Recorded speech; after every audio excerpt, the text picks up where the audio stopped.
என் pier நான் கிழிச்ச கூட தாண்ட மாட்டாரு. வாங்க மகனே. தகப்பா யார் இவங்க எல்லாம்? மகனே இவங்க எல்லாம் பொண்ணு வீட்டுக்காரவங்க மாப்பிள்ளை பார்க்க வந்திருக்காங்க. வழக்கமா மாப்பிள்ளை வீட்டுக்காரங்க தானே பொண்ணை பார்க்க போவாங்க. ஒரு சேஞ்சா இருக்கட்டுமே, அதுக்கு தான் ஏற்பாடு பண்ணேன். நான் சொல்லல எனக்கு ஒரு அழகான பையன் இருக்காருன்னு. ஆமாங்க. அது இவர் தான். நான் தாங்க. ஆமா, பொண்ணு போட்டோ கொண்டாந்தீங்களா? போட்டோ கொண்டு வரல தம்பி. ஆனா பொண்ணு மகாலட்சுமி மாதிரி இருக்கும். அப்புறம் என்ன, வர்ற முகூர்த்தத்திலே கல்யாணத்தை வச்சுக்குவோம். நீங்க என்ன தம்பி சொல்றீங்க? அதெல்லாம் சரிதானுங்க. கல்யாணத்துக்கு முன்னாடி நானும் பொண்ணு ஒருக்கா தனியா சந்திச்சா நல்லா இருக்குமுங்க. நீங்க எதுக்கு பாக்கணும் தம்பி? அதான் கட்டிக்க போறவரே பாத்துட்டாரு. என்னது? எல்லாம் மறந்துங்கடா. இந்த நாய்க்கு பொண்ணு கொடுக்க வந்திருக்கேன். இனிமே பொண்ணுக்கு இந்த வீட்டு பக்கம் வந்தீங்க,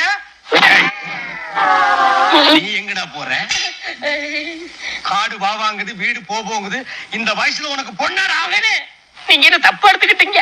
இந்த கல்யாணம் எனக்காக பண்ண, எனக்கு அப்புறம் உங்களை கவனிச்சுக்க ஒரு தாய் வேணுங்கிறதுக்காப்பா பண்ணேன். இந்த ஆக்ட் குடுக்கிற வேலையெல்லாம் என்கிட்ட வச்சுக்காதடா. நீ யாருன்னு எனக்கு தெரியும், நான் யாருன்னு உனக்கு தெரியும். நம்ம ரெண்டு பேர் யாருங்கிறது இந்த ஊருக்கே தெரியும். உன்ன கேப் மாதிரி இடுப்பா வெட்டி போடுறேன். அப்பட வெட்டின பெரிய பாவம் இல்ல, உன்னை வெட்டின பெரிய புண்ணியம். என்ன வெட்டினீங்கன்னா உங்க அம்மா யாருன்னு தெரியாம போயிடும். இந்த சென்டிமெண்ட சொல்லியே இவன் எஸ்கேப் ஆகுறான்டா. போடா வாடா. போடா. ஐயோ, நான் என்ன செய்வேன்?